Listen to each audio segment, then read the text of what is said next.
can actually get started, team. I think I'll go ahead. Welcome, everybody. And again, thank you so much for joining us today. What a great turnout. We are absolutely delighted that there's so much interest in this, but we're not surprised. This highlights just how important this mission is, our joint mission. We absolutely need your engagement in this journey. Rest assured, you have ours.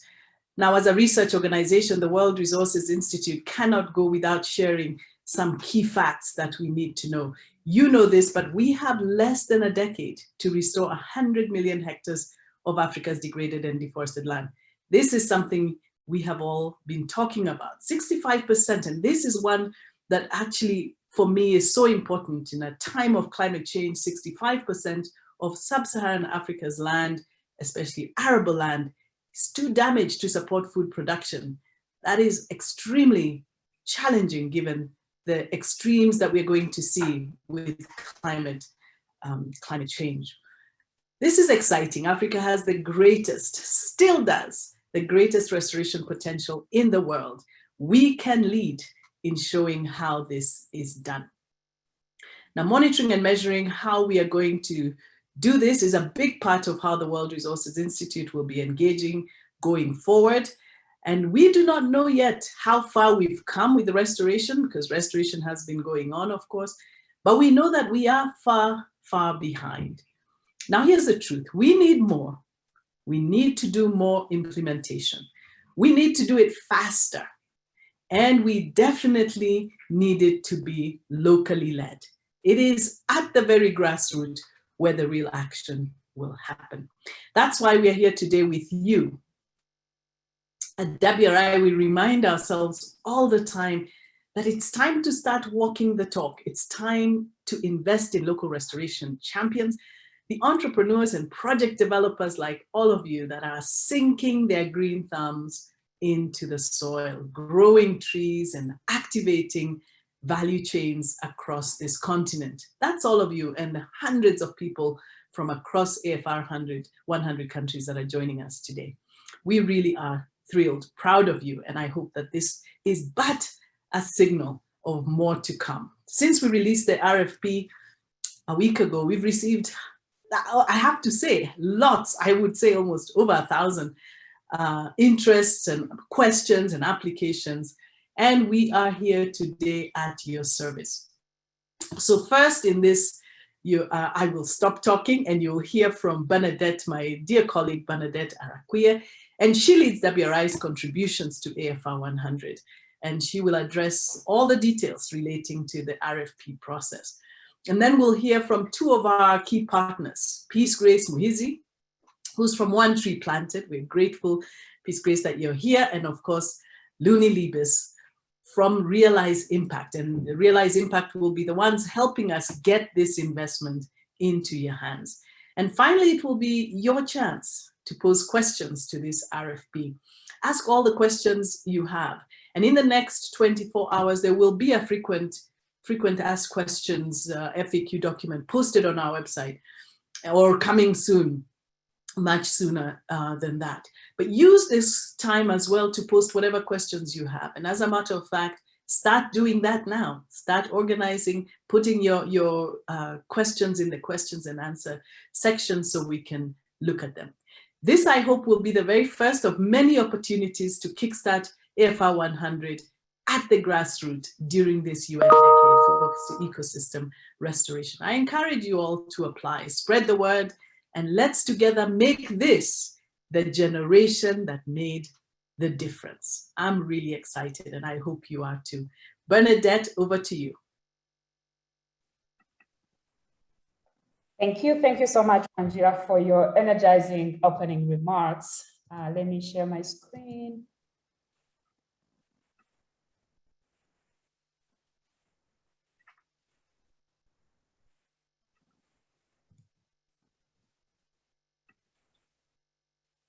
Great. I hope you can see my screen properly.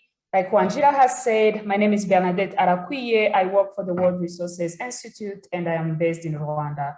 I'm going to share with you the overview of the process of requesting for proposals to finance Africa's top 100 tree restoration enterprises and projects. But let's start with some general background information that explains why this RFP was launched. Many of you know that has been severely affected by land degradation. Studies conducted in the last decade show that 65% of sub-Saharan Africa's land is becoming too degraded to support robust food production, and that the degrading activities in sub-Saharan Africa cost $56 billion annually. So without interventions, degradation will accelerate food shortages and economic damages. Restoring degraded land has the potential to offer numerous social and economic benefits, from carbon sequestration to job creation and improved agricultural productivity. It is estimated that every $1 invested in restoration can yield between $7 and $30 in benefits. Other estimates show that the goals of the African Forest Landscape Restoration Initiative, or the FR100, so its goals of restoring 1 million hectares of land could reduce close to half a gigaton of CO2 emissions annually. The FR100 is a Pan-African country-led initiative to bring 1 million hectares of degraded land into restoration by 2030. The initiative seeks to capture benefits for food security, climate change resilience and mitigation, and poverty reduction through restoration. This initiative was launched in 2015 by the African Union, and to date, it has successfully mobilized 31 African countries that have committed to restoring 128 million of hectares of land by 2030. Now, there are multiple pathways for restoring degraded lands in Africa, and enterprises and community organizations are playing a key role in implementing scalable restoration activities. You can read on this slide some of our observations of these restoration players in Africa. Enterprises earn revenue for products and services. They seek loans or equity as investment, and they engage 900 smallholders on average, and so on. Community organizations, they seek grants as investment. They leverage ties with local communities and create benefits that are not necessarily captured in markets. And each of these groups has some opportunities when it comes to land restoration. Enterprise's core value proposition to its customers centers on land restoration. They recognize the harmful impact of environmental degradation on natural resources and can act at one or more points along the value chains, such as for wood, non-wood forest products, tourism, and so on. But many enterprises also face funding opportunity, and sometimes this is also in combination of limited entrepreneurship skills.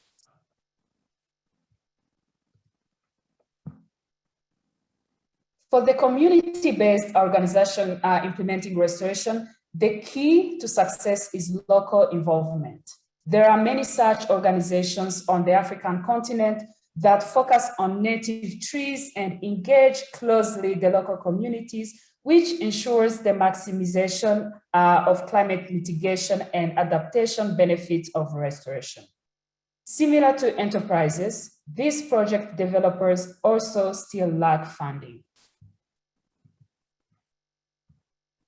So it is that background that brings us to the request for proposal to support restoration implementation in the FR100 countries. The opportunity is for funding nonprofit community organizations and for-profit businesses that are restoring land by planting or growing trees. Early stage applicants can apply for between 50,000 and 150,000 US dollars, and growth stage applicants can apply between 250,000 and 500,000 US dollars. And this is going to be a two-stage process, and the first stage is going to request an expression of interest, and the second one is going to request a full application. The successful applicants will start receiving funds in early 2022. On the right, you can see the consortium partners that are supporting this opportunity, and they include the World Resources Institute, One Tree Planted, and Realize Impact. Now, who's eligible for this funding opportunity? The eligible applicants, they include private companies, entrepreneurs, community-based organizations and NGOs, and cooperative and farmer organizations. Any of these groups must be planting and growing trees to address land degradation. They must be legally registered in one of the 31 FR 100 member countries and be able to receive international bank transfers and be able to monitor and report their impact to farmers. The eligible restoration project must be tree-based, and this slide shows you a range of restoration interventions that are eligible for this opportunity. They include agroforestry, assisted natural regeneration, or direct seeding, which is the active dispersal of preferably ecologically diverse seeds that will allow for natural regeneration to occur, provided that the area is protected from disturbance. And this dispersal may be done by humans or using other technology. And more information on interventions that can be found, more information on interventions that will be eligible can be found in the online resources for this opportunity. Now, there are going to be two types of fundings offered.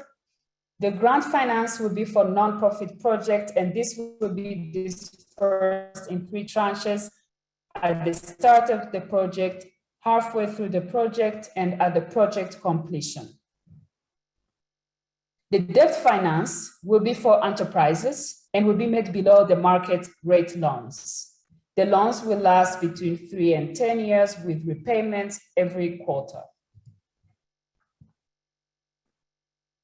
And now I'm showing you the key dates for this opportunity. So September 23rd, which is Thursday of next week, is the deadline for submitting the expression of interest. And October 7th, applicants passing to the next stage will be notified. October 20th is the deadline for submitting the full applications. The selected cohort will be announced in November 2021 during the COP meeting, and the funds will be dispersed in early 2022. Restoration implementation and reporting on progress will be between 2022 and 2026. Now let's go through these steps in details. For the first step, all interested and eligible applicants should submit their expression of interest and answer all the questions in the form. We're going to do a quick walkthrough of the form at the end of this presentation. On step 2, the consortium will review all received applications on a rolling basis and will notify applicants proceeding to the full application stage by October 7th. The notified applicants should plan to submit their full proposal by October 20th. Up to 2 project proposals will be accepted per organization. And the full proposal will ask for more details about the proposed project, including the detailed budget and timeline, project geographic boundaries, the economic and social or environmental co-benefits, and how those will be measured. The full list of required details for the final application, including assessment criteria, will be shared with the selected organizations.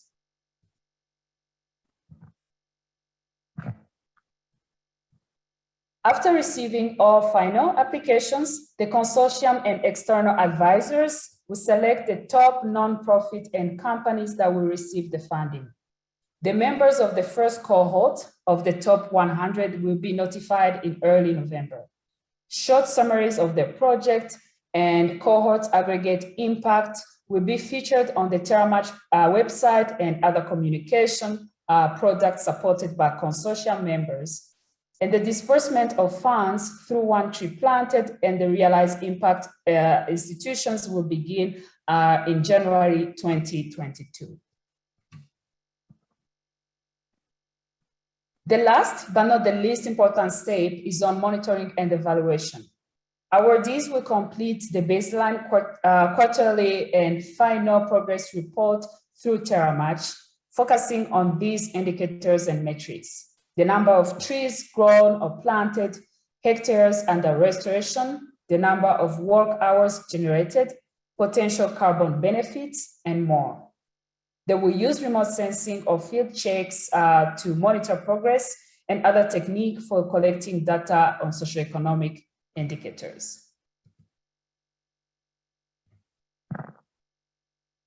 All applications will be assessed based on these criteria: scalability, replicability, environmental impact, social impact, and profitability.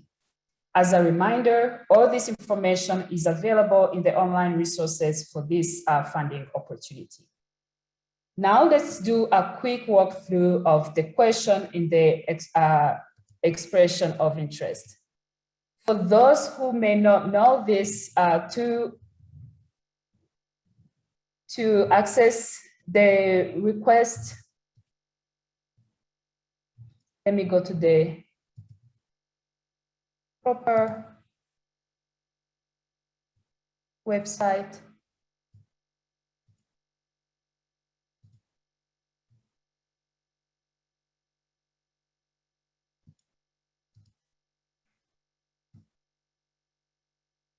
So this landing page that many of you may have already seen, when you click on this red button, it takes you to the expression of interest. And now this EOI has key questions that interested applicants have to fill in.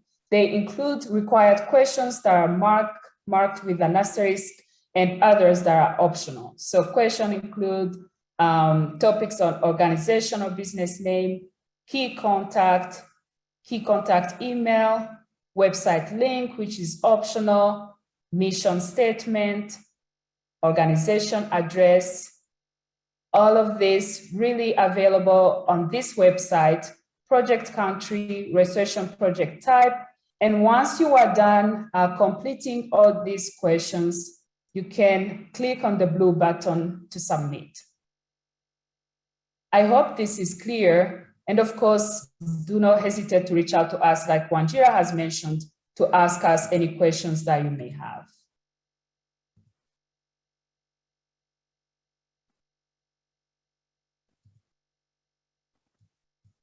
Now I would like to invite Peace Grace from One Tree Planted to take over this presentation. Over to you, Peace Grace. Thank you so much. I hope you can all hear me. And thank you so much, Bernadette. That was very helpful. And I hope it was very informative for the audience. And good morning and good afternoon, everyone. My name is Peace Grace Muhizi, and I manage One Tree Planted projects in Africa, and I'm based in Montreal. Some of you have probably had some Zoom calls with me, and I look forward to meeting even more of you. And today I'm just gonna have an opportunity to tell you a little bit about One Tree Planted, our mission, and tell you also a little bit about our project selection process and criteria that we base ourselves on approving reforestation projects on the continent. So One Tree Planted is a nonprofit on a mission to make it simple for anyone to help the environment by planting trees. Our projects span the globe and are done in partnership with local communities and knowledgeable experts to create an impact for nature, people, and wildlife. We believe that reforestation helps to rebuild forests after fires and floods, but it also helps to provide jobs for social impact and restore biodiversity at the same time. Many of our projects have overlapping objectives, creating a combination of benefits that contribute to the UN's Sustainable Development Goals. And just to give you a little bit, some facts about what we have done so far, only in 2021, we were able to plant more than 10 million trees in 28 countries. We currently manage about 350 projects globally, and we are on track to plant 30 million trees in 2021. In Africa alone, we have about 18 partners that we work with, and we have managed 49 projects to date in 11 different countries. And we aspire to expand our work in Africa and continue to make a positive impact as well. And I'm very excited to be piloting this initiative with WRI. There are a few things that we focus on when choosing projects to approve. We check if the applicant's project involves legitimate planting of trees for the sole purpose of forest restoration, biodiversity conservation, carbon sequestration, agroforestry, and other community benefits. We see if the project is ecologically appropriate. We ask if the area proposed for planting have the right climatic, soil, and environmental conditions to support restorations. We also check if the tree species proposed are appropriate for the planting site. We also check how experienced the organization is and their reputation within the community. We also check and also do enough research about the organization and see if they exclude any human rights issues such as child labor, and if you also provide fair pay for those they're working with. We also check if the project has local community support and if it also benefits the local people in the best way. Once a project is approved, we also move on to signing the agreement and set dates for reports. We ask that our partners send 2 reports per year. One is just an update report telling us how pre-planting activities are going, sending pictures so we can just see how things are going, because we're not there on ground and we just want to have that experience with you through the photos, and we ask for photos just to have to see if there is transparency as well. A year after trees have been planted, we also request a monitoring update just so we can keep track of trees and survival rate as well. Beyond such projects, One Tree Planted believes that to truly engaging people who want to have a personal experience is critical to raising awareness through action. And that's why we organize volunteering events as well. We create educational materials and provide ways for businesses to give back to nature. And we do this by focusing on collaborative sustainability from the ground up, and we hope to make a lasting and positive difference for the planet. I would like to answer any questions you may have about One Tree Planted later on, and feel free to connect with me as well, either on LinkedIn, and I'm happy to provide my email if you guys would love to have more information about One Tree Planted. Thank you so much. Thank you so much, Peace Grace. And now we're going to hear from Luni, our colleague from Realize Impact, another institution that is member of the consortium supporting this opportunity.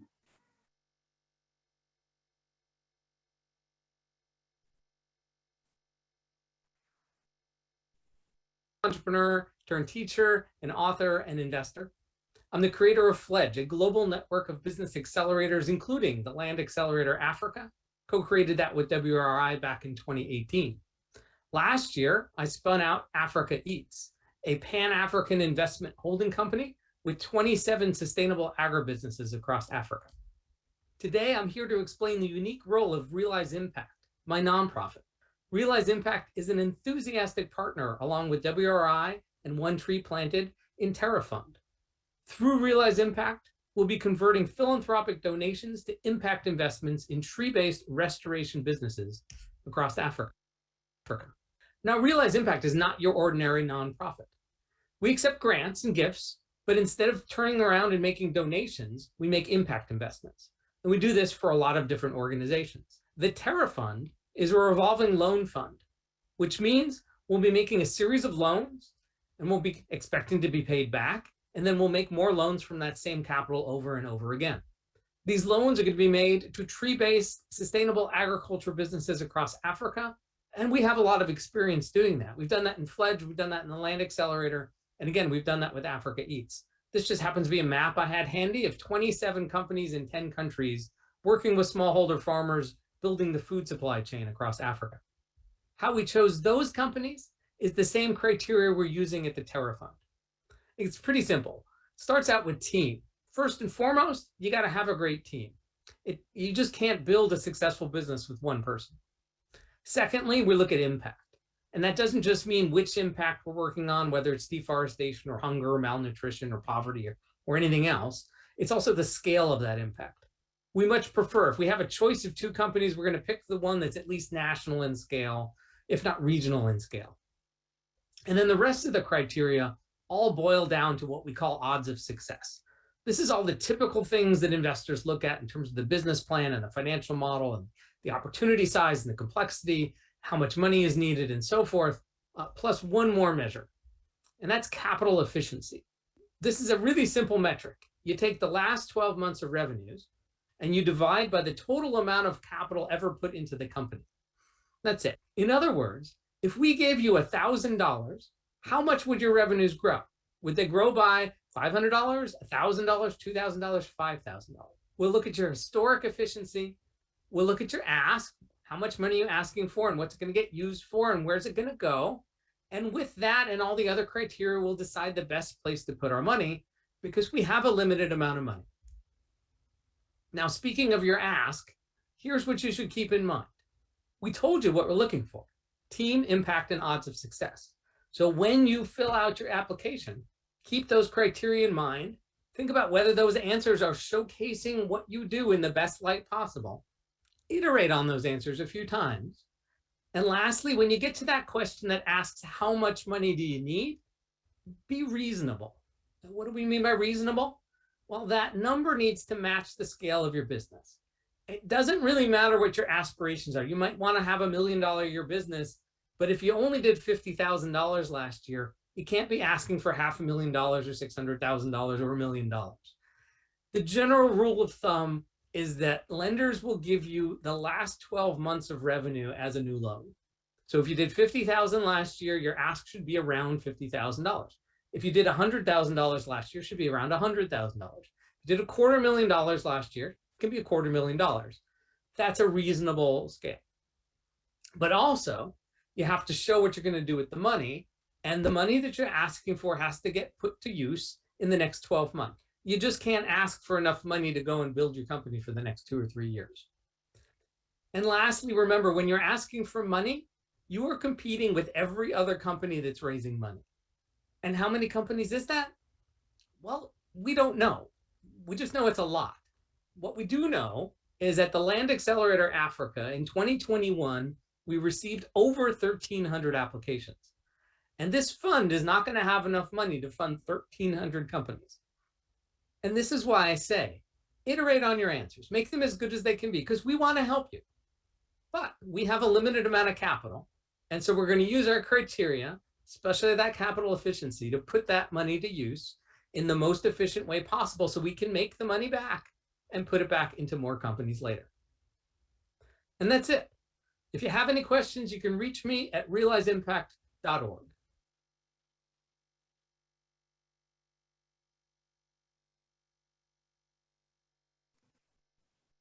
Thank you, Luni. And now I invite Venkat here to take over the next section of this webinar. Over to you, Venkat.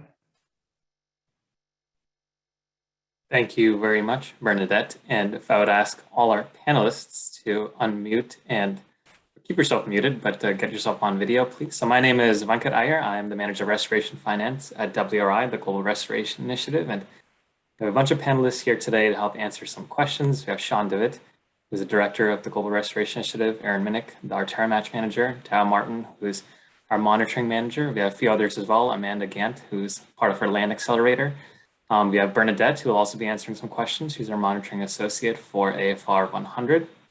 And there's been a lot of questions on the chat, and I hope that we've spent some time to answer some or most of them, and some of them are recurring, so I'd like to take the chance to go over them verbally. And if we can't get to them all, once again, as Wanjira mentioned early on in the presentation, we will be sharing an FAQ with all the questions that we have potentially missed down the line after and a recording of this presentation as well. So let's get started. So one question for you, Sean, which has been coming up again and again, is kind of a three-part question. One, multiple submissions for different projects, joint project proposals, and how many proposals we want to accept per country. So Sean, you want to take a stab at that? Thank you, Venkat, and thank you everyone for joining and for the questions. In terms of multiple submissions, we do allow multiple submissions. We would encourage folks to prioritize their most promising restoration endeavors, but just in the interest of saving time on the applications, because ultimately we will want to fund a variety of different actors here. But that said, to put forward, say 2 different submissions could be quite viable, especially if you're working in different countries.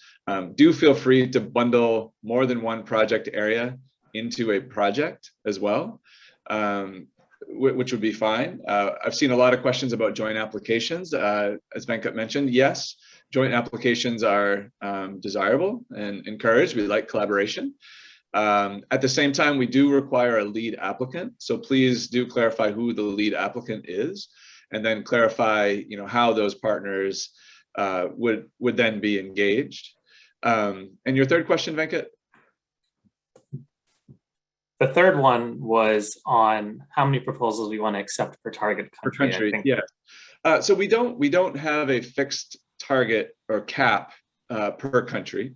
We do want to see some geographic diversity in the projects that we and enterprises that we do select across AFR 100 countries, but really we're going to be assessing the quality of the applications first and foremost. And so, here again, we just encourage you to put your best thinking forward, and we really look forward to learning more about the projects that you have in mind.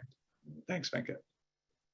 Thanks, Sean. So I guess I'll come back to you, Sean, in just a second. But Amanda, there were a lot of questions on loan format, the below market rate loans, and how that would work, particularly for the enterprises achieving those loans. So if you want to quickly elaborate on that process. Perfect. So I would want to encourage every entrepreneur who's here to definitely apply.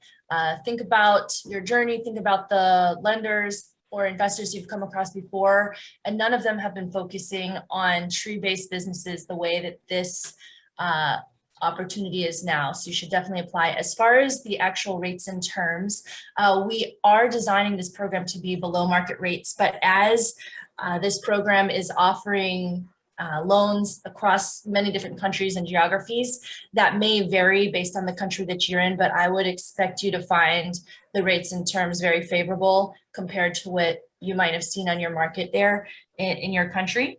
So definitely want to encourage people to apply, and I think you'll find working with us, you'll have great partners who understand what tree-based businesses are about. Thanks, Amanda. And I guess passing that over to the grant side of things, people are asking on tranching and results-based financing and how the grants would work. And Sean, you want to take a stab at that? Sure.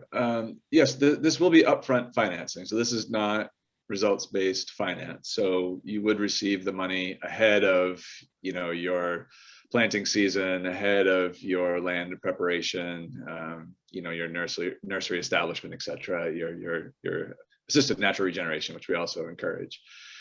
So this would be upfront financing. There is tranching. So our partners at One Tree Planted have a method for how they tranche funds, typically in 2 or 3 disbursements. And again, these are meant to be tranches that you would receive when you need them, right? So this is yes, partially a risk mitigation mechanism, but also partially making sure that you have the money you need when you need it. So yes, that tranching is done depending on the model, so there is some flexibility. We recognize that assisted natural regeneration and tree planting, they just require different capital periodicity, and as do different planting methods require money at different times, depending on if you have your own nursery, if you're having to purchase from a nursery, all these different things. So there's flexibility, but there is tranching, and it will be upfront financing. Thanks, Sean. My next question is for Dow on monitoring, and there were many questions on what do you mean by hectares restored, the difference between reforested land and land restored. So a little bit more on the indicators that we're looking for in terms of survival rate, hectares restored, pre-planting, et cetera. Yeah, great questions. So we are all applicants, either project or nonprofits, will be required to provide indicators around trees grown or trees planted, and then hectares under restoration, which means total of land, or if you're working on mangroves, the water area measured in hectares that are under active restoration. And that could also assisted natural regeneration, as mentioned before, covers that as well. And then the third indicator is around work hours generated. So we'll have these indicators in tiers. So all projects will be required to collect these 3 indicators in the first tier. And I also saw a few questions around what about survival rates and the verification of that. Our partners and us will be working with you on looking at and reviewing the numbers that are coming in terms of trees planted, and will provide other means of verification in terms of survival rates using satellite imagery and others. Hopefully that answers some of the questions. We will provide further guidelines during the second phase of the application so that you can understand what roughly we're looking at in terms of what needs to be reported from you and what the partners will provide to complement that monitoring and evaluation. Thank you, Dow. My next one for Aaron, a lot of questions on timeline of projects, planting seasons, what we're looking for regarding specific forestry activities regarding time. And maybe we can pass it over to Amanda as well when it comes to the enterprise timelines as well. So Aaron first. Yeah, so for the project, so nonprofits, community-based organizations, for the RFP, we're looking at projects that will begin implementation in calendar year 2022. So the project must begin some point during this the next calendar year. In terms of the implementation period, at this stage, we are a bit flexible. So it could be that you start sometime during next year and it lasts for 1 year. It's only 1 planting season, potentially more. Please indicate that when signing in, making your application, either in the description of the project, just so we get a sense of over what period you're looking for. I think Dow touched on this, but we will be expecting all projects to provide reporting for 3-year periods, so reporting on some of those metrics, and then WRI will continue to engage for an additional 2 years doing satellite monitoring. So this won't require very much from the partner on the ground, but just to for your understanding that we will be doing some satellite monitoring to provide a full 5-year sort of monitoring period on the project.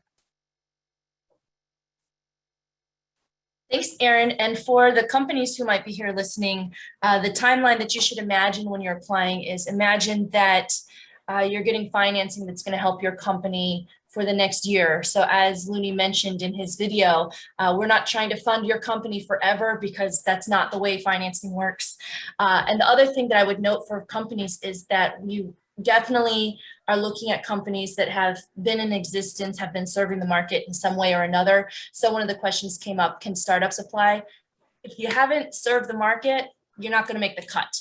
But that being said, if you've been active, if you've been planting trees, if you've been selling product or providing services, that would be great. And so we're looking for you to think, how can this financing take your business to the next level, help it grow, provide more revenue and benefits for the community and for the environment. So think about that with the year timeframe. That being said, speaking to monitoring and everything, we will be in touch with you. This will be a long-term relationship, because until that loan is off, we're going to be your best buddies. But we're also going to be highlighting you and helping you tell your story better and be a part of our family here for helping you reach out to other investors as appropriate and necessary. Thanks. Thank you, Amanda. The next one for Sean. Questions are raised on early and growth stage. One WWF Kenya question had said they've done a great deal of tree planting and further plans, but because they're well established, they qualify for the top end amount of $500,000. And other organizations too have come up with those kind of questions. So Sean, you want to take a stab? Great, thanks, Venkat. Yeah, so as we said in the RFP, the early stage for-profits and nonprofits can apply for in the range of $50,000 to $150,000 US, and then growth stage organizations can apply for $250,000 to $500,000. Now these are general guidelines, and we encourage you to, as Amanda had mentioned, and I think Looney mentioned this too, maybe look at your most recent annual revenues, your most recent annual budget. And as a general rule of thumb, consider to, not apply for more than the total revenue or budget, that you've had in the past. But we also, that's a general rule, and we don't want that to discourage or prohibit folks from being ambitious and having, being inspirational in their communities and really having a plan that's robust. And we also really appreciate the importance of small local organizations who we know often do not qualify for these kinds of international pots of money. So we do encourage folks to be ambitious, but be realistic, find the right balance in there. But also, if you are smaller, just make your case, right? I think, oftentimes when organizations or processes are in earlier stage, you're investing in the people. So, speak to the capacity that the people have. We will certainly consider requests that go slightly beyond, those rule of thumb numbers in the annual budgets or in the annual revenue on a case-by-case basis, especially if the community benefits of the model are sufficiently compelling. Thank you, Sean. I guess my next question is for Bernadette, and Aaron, you can chime in too if needed, and others on the panel on native species, tree planting, and in particular, our thoughts on community-wide led native planting. Bernadette? Yeah, thank you, Venkat. Yes, we received a lot of questions on that. What type of species would be accepted? The project in this funding opportunity, we're going to really support those projects that are planting trees that are going to provide both environmental and social benefits. And that being said, native tree species are very encouraged, but we are also aware that non-native tree species can have a role for the community and also for the environment. We can give examples of fruit trees that are good for food security. So general answer will be that proposal will be evaluated on also the environmental and social benefits before, and this information will be shared with the applicants. Over to you, Aaron. Yeah, thank you, Bernadette. And just to add, I think what we will be doing is reviewing the tree species that are being proposed. I believe we get into the real details of the tree species in the second round of the RFP, those who make it through the eligibility period. But we will be looking, besides just native and non-native, also if the trees are known to be invasive in the area or in the region. So any project that is proposing to use trees that are known to be invasive will not be considered. But as Bernadette said, on the native, non-native, we do understand that there needs to be a balance. Our preference is for native, but understand the need for some exotics as well. Thank you, Aaron. Anyone else want to chime in from our panel on that question before I move on to the next one? Okay, good.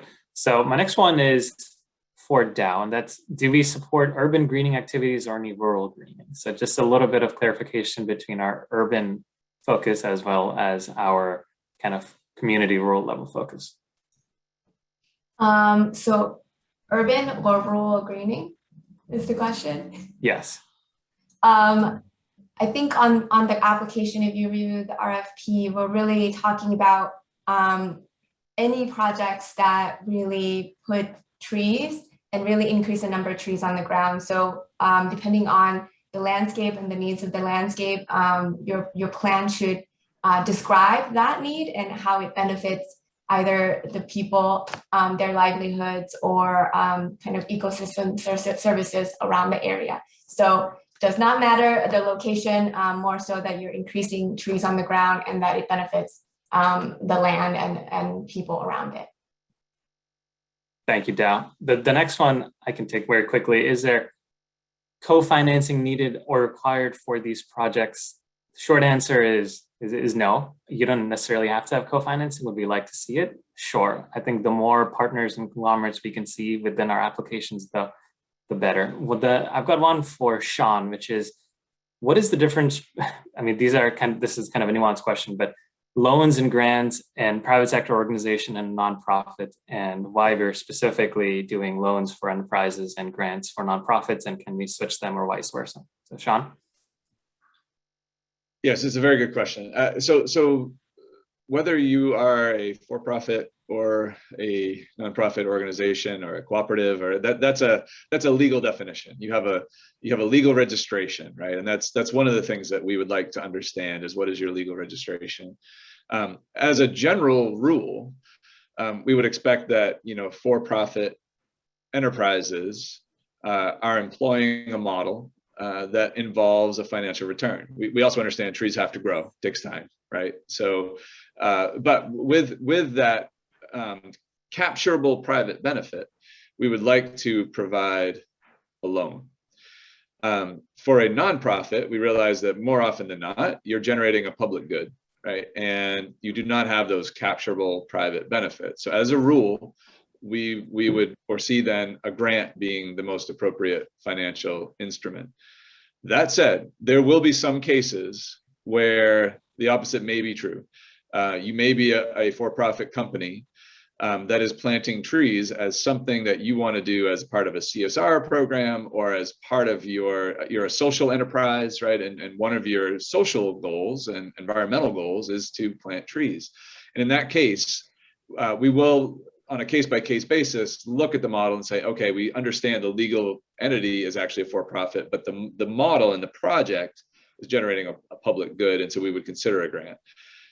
Or vice versa, that there may be a community-based organization, you're a nonprofit, but you've identified a way to do restoration that can generate capturable private benefit, and in that case, we would consider a loan to a nonprofit.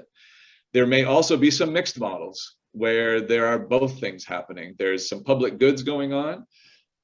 You've got one type of restoration method that you're using that generates public goods. You've got one type of restoration that generates capturable private benefits. And in that case, we would consider mixed financing of a combination of grants and loans. So again, the general rule is that these models that can absorb private finance would have a below market interest rate loan, and models that generate public goods would have a grant. Amanda, do you want to expand on why we're passionate about loans as much as we are about grants? Yeah, and I'll also explain why every entrepreneur in the room should be passionate about loans as well. So when you look at the world of money that's available to go towards anything, you look at philanthropy, it makes up maybe 0.05% of all GDP in the whole entire world. But when you think about things from an investment point of view, it really opens up. You get financing from everybody. Your neighbor will give you money if they can get money back. You have people who are putting money into retirement funds with your government. And so what that means is, if you happen to be lucky enough to be in a situation where you have found out a business model that in this case is restorative to the land. So much of our economy these days around the world is kind of built around destroying the land and unsustainable things. But we're talking to amazing folks here who are, planting trees and getting value out of that. There are a lot of people around the world who would love to fund that. And so this opportunity that we're putting together is allowing you guys to step up and own and show to the world that, yes, my particular business is profitable. We can pay back a loan. It just might look a little differently than what a lot of the private market has put in place so far. So we're really passionate about this opportunity for the entrepreneurs who are able to take advantage of this loan, to be able to signify to other lenders and other investors around the world that you guys are investment ready. And so we kind of see this loan as an opportunity to help your business get to your next step, whatever that might be, but then to kind of share that on a platform so that you can continue to scale to whatever size is appropriate for the market that you're working with. I think that might explain it very well. Thank you, Amanda. Just wanted to give a reminder to our interpreter, Michelle, to please speak up. It's very difficult for our French colleagues to hear you interpreting. So please address that. Thank you, Amanda. Thank you, Will, and thank you, Amanda. I guess my next questions are for Aaron first, and then Amanda. Second, in terms of the documentation, and people have asked on what exactly they would like to submit or need to submit, at least from our side, for phase 2 after the first round of the RFP. And Aaron, if you could elaborate a little bit more on that from the community context, and Amanda can elaborate more from the enterprise context. So just to understand, this is basically in the next round. So once we do this first eligibility, okay. Yeah, we essentially this first round is really focused about the organization making sure that you're eligible in the right country, actually involved in growing trees, etc. When we move to the next round, this is where we're going to be getting into the details, into the weeds on the project itself. So this is where we'll be looking at all the details in terms of the tree species, what is your time period, asking for detailed budgets, and work plan. Also asking for specific boundaries of the projects. In this first application, we were asking for general location, so the nearest town and country, just to get a sense of where these projects are, but we will be asking for very specific boundaries. Our team will be sharing very soon, probably in the next day or two, a guidance document that explains how to create these boundaries with some freely available tools. And we're happy to sort of help as much as we can there. But yeah, these are the types of questions. This is where we're going to be getting into really trying to understand the co-benefits of the project, et cetera, and be able to start comparing the projects together and figuring out which is that sort of top tier that we would like to move forward. I just to add, I think we're wrapping that that criteria up, and that will be made available soon, and it will be available to those that move into the next round. You'll see the full list just like you did now, and have ample time to fill that out. And thanks. I think this is a really great question because it looks forward. So right now, we've designed the expression of interest, which is the stage that we're inviting everybody to apply to now, that we've actually had hundreds of folks apply to at this point. We've designed that to be as simple as possible so that we can get to see what your business model is, what you've been doing so far. So in the second round is where we start a little bit more of the due diligence. We would be expecting entrepreneurs at this level to submit a pitch deck. I would encourage that pitch deck to have a lot of photos and to have your revenues from the past years. We'll also be asking for your profit and loss for the past 3 years and current to date. So please get your accountant on the phone, make that happen. We'll also be requesting bank statements. So this is about due diligence for us. We need to really get to know you. We'll be asking about other financing that you've gotten, that you currently have, that you're seeking in the future. We'll really be drawing down on what your use of funds is and how you think that that's going to support the growth of your business. Basically, we want to be working with entrepreneurs that are really ready to grow and are ready to, like we said, show the community that this, business of life, these sustainable practices can really make a difference for Africa. So those are some of the things that you'll be asked to submit on the next round. Thank you, Amanda. One for Sean, which is kind of another recurring question, is an organization has planted a significant amount of trees, but they haven't gotten a significant amount of revenue yet, given the time that it takes, and how we would deal with those kind of applications. Sean? Yes, none of us have a magic wand to grow trees instantly. Trees do take time to grow, and we fully understand that. And I recognize that the question on annual revenue may not paint the full picture of what you've already achieved. So please do in your application, please do mention your annual budget and also your additional funding sources, because those will be considered quite favorably. Because we do know that trees do take time to grow. So please, if you're feeling like, oh, my revenues are still very low because I haven't had my first harvest or my first revenue event yet, we still encourage you to apply if you have been planting trees. As Amanda mentioned, you do know how to grow trees. You are growing trees, just those trees are still growing. Mention that annual budget, mention your other funding sources. Yeah, we'd love to hear more about your model. Thanks, Venkat. Thank you, Sean. I guess we have time for one last question. Once again, we will share an FAQ after this to go over any questions that we have potentially missed. But for Bernadette, is AFR 100 interested in a particular landscape of interest in each country on the list? If yes, how will a project know that it is working within a country landscape of interest?